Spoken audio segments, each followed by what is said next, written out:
দেশ চালানোর যোগ্যতা আসলেই ইয়াজিদের ছিল। দেশ চালানোর যোগ্যতা আসলেই ইয়াজিদের ছিল। কি বুঝাইতে চাও? মৌলা হুসাইনের বাবাজান মৌলা আলী, মৌলা হুসাইনের মা ফাতেমা, মৌলা হুসাইনের দাদা খাজা আবু তালেব, মৌলা হুসাইনের দাদি তিনি ছিলেন ফাতেমা বিনতে আসাদ, যার জানাজায় 70,000 ফেরেশতা আল্লাহ নাযিল করেছিলেন। মৌলা হুসাইনের নানা রহমাতুল লিল আলামিন, মৌলা হুসাইনের নানি মা খাদিজা, তার চাইতে কিসের যোগ্যতা পৃথিবীতে? কার যোগ্যতা আছে সামনে দাঁড়া? কার যোগ্যতা আছে? যারা জান্নাত চালাইবেন, যারা জান্নাত চালাইবেন তাদের সামনে দেশ চালানোর কিসের বাহাদুরি তোমার? বলতেছো মৌলা হুসাইনের যোগ্যতা কম। আমার মৌলা হুসাইন তো জান্নাত চালাইবেন। কি চালাইবেন? বলেন কি চালাইবেন? এজিদের বাপ মুয়াবিয়া, এজিদের মা খ্রিস্টান, এজিদের দাদা আবু সুফিয়ান। উহুদের যুদ্ধের দিন আবু সুফিয়ান বলেছিল আমেনাকে, আমেনা বুঝেন? আমেনা মানে দয়াল নবীর মা। কয় আমেনার কবর খোঁড়ো, লাশ তুলো, আগুন দিয়ে পুড়িয়ে দাও। আর রাহিকুল মাকতুম নিয়ে আসেন। আবু সুফিয়ান বলেছিল আমেনার কবর খোঁড়ো, লাশ তুলো, আগুন দিয়ে পুড়িয়ে দাও। এজিদের দাদা সেই আবু সুফিয়ান। এজিদের দাদি হিন্দা।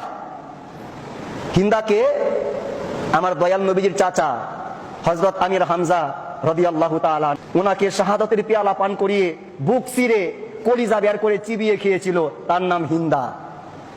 আজকে তাদের প্রতি আপনার এত দরদ, এত ভালোবাসা। ইমাম হুসাইনের চরিত্র A to Z সার্টিফিকেট দিয়েছেন কে? আল্লাহ। ইন্নামা ইউরিদুল্লাহু লিইউযহিবা আনকুমুর রিজসা আহলাল বাইতি ওয়া ইউতাহহিরাকুম তাতহীরা। আমার আল্লাহ বলেন এই 5 জনের চরিত্রের সার্টিফিকেট আমি আল্লাহ কোরআনের মধ্যে দিয়ে দিলাম। ইমাম হুসাইন পাক না না পাক? বলেন পাক। সার্টিফিকেট দিয়েছেন কে?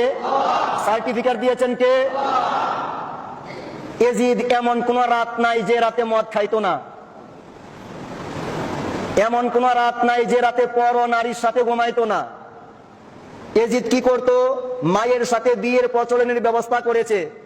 যেই সমাজে যেই ইমাম একবার এজিদের পক্ষ নিবে লাথি মারবেন, ডাইরেক্ট লাথি মারবেন। বেটা এজিদের পক্ষ নাও, এটা হুসাইনের বাংলাদেশ। এটা কার বাংলাদেশ?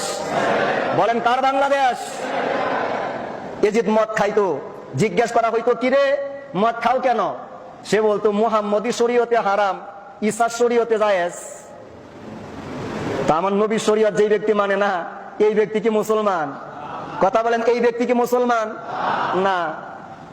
এজিদের যোগ্যতা তাদের কাছে। এজিদ 3 বছর ক্ষমতায় ছিল। প্রথম বছর, কোন বছর? প্রথম বছর এজিদ ইমাম হুসাইন রাদিয়াল্লাহু তাআলা আনহু উনাকে হত্যা করছেন।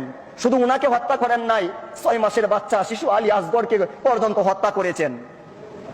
আমার নবী কমপক্ষে 27টা যুদ্ধ করেছেন, নিজে নেতৃত্ব দিয়েছেন।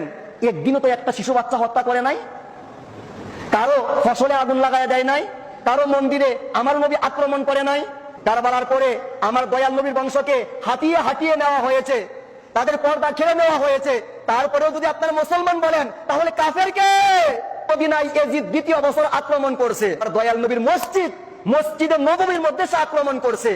দয়াল নবী যেই মসজিদ প্রতিষ্ঠা করেছেন, যেই মসজিদে উনি নামাজ আদায় করতেন, দয়াল নবী যেই মসজিদের পাশে ঘুমাইছেন, সেই মসজিদে একটানা 3টা দিন আজান বন্ধ করে দিছে, একামত বন্ধ করে দিছে, নামাজ বন্ধ করে দিছে। বাইতুল মুকাররমের ইমাম সে যদি মদিনা শরীফে গিয়ে আজান বন্ধ করে দেয়, আপনি কি তাকে মুসলমান বলবেন? মুসলমান বলার সুযোগ আছে না। তো বাইতুল মুকাররমের ইমামকে আপনি কাফের বলবেন তখন? এজিদ আপনার বাপ লাগে? এজিদকে কাফের বলেন না কেন? এজিদ কি আমার নবীর মসজিদে আজান বন্ধ করে দেয় নাই? একামত বন্ধ করে দেয় নাই? নামাজ বন্ধ করে দেয় নাই? এজিদকে কাফের বলেন না কেন? এজিদ আপনার কি লাগে? 3 দিন আজান বন্ধ করে দিল, একামত বন্ধ করে দিল, নামাজ বন্ধ করে দিল। মসজিদের ভিতরে মানুষ হত্যা শুরু করলো। 10,000 মানুষকে হত্যা করছে। কয় হাজার? 10,000-এর ভিতরে 700 জন ছিল আমার নবীর সাহাবী। আজকে বেটা বলো সাহাবীদের সমালোচনা করা জায়েজ নাই। সাহাবীকে হত্যা করছে সে তোমার বাপ লাগে? সাহাবীর সমালোচনা জায়েজ নাই, হত্যা করা জায়েজ? তোমার বাপ ইয়াজিদ যে হত্যা করলো 700 সাহাবী, কথা বলো না কেন তার বিরুদ্ধে?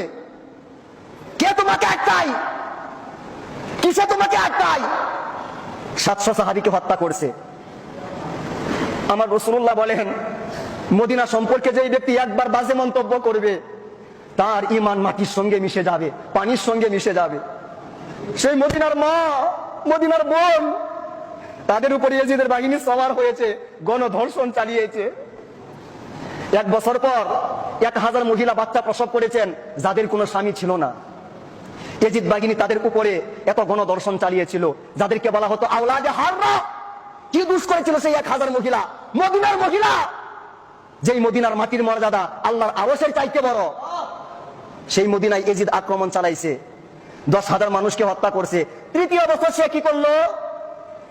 আপনি না কাবা শরীফকে এত সম্মান করেন, কাবা শরীফ এত কালো ছিল না, কাবা শরীফের হাজরে আসওয়াদ এত টুকরা টুকরা ছিল না। কেন হলো? ইয়াজিদ 3য় বছর সৈন্য পাঠায়া কাবা শরীফের মধ্যে মিনজানিক পাথর মারছে, কাবা শরীফের গিলাফে আগুন ধরাইয়া দিছে। ইয়াজিদ 3য় বছর কাবা শরীফের মধ্যে হামলা করেছে, কাবা শরীফের মধ্যে আগুন দাও দাও করে জ্বলতেছে, কাবা শরীফ কালো হয়ে গেছে, কাবা শরীফের হাজরে আসওয়াদ টুকরা টুকরা হয়ে গেছে। যেই ব্যক্তি কাবা শরীফে আগুন জ্বালায়া দেয় সেই ব্যক্তি কি মুসলমান থাকতে পারে? কথা বলেন, মুসলমান থাকতে পারে? আর সেই কুকুর ইয়াজিদকে যারা হযরত বলে, এরা কি পীর সাহেব না পেশাব? বলেন, পীর সাহেব না পেশাব? যারা বলে ইয়াজিদের যোগ্যতা বেশি, এরা কি মুফতি নাকি জাহান্নামী? বলেন, মুফতি নাকি জাহান্নামী? তাদের মুখোশ উন্মোচন করেন। তো ভিডিওটা অবশ্যই শেয়ার করে দিবেন।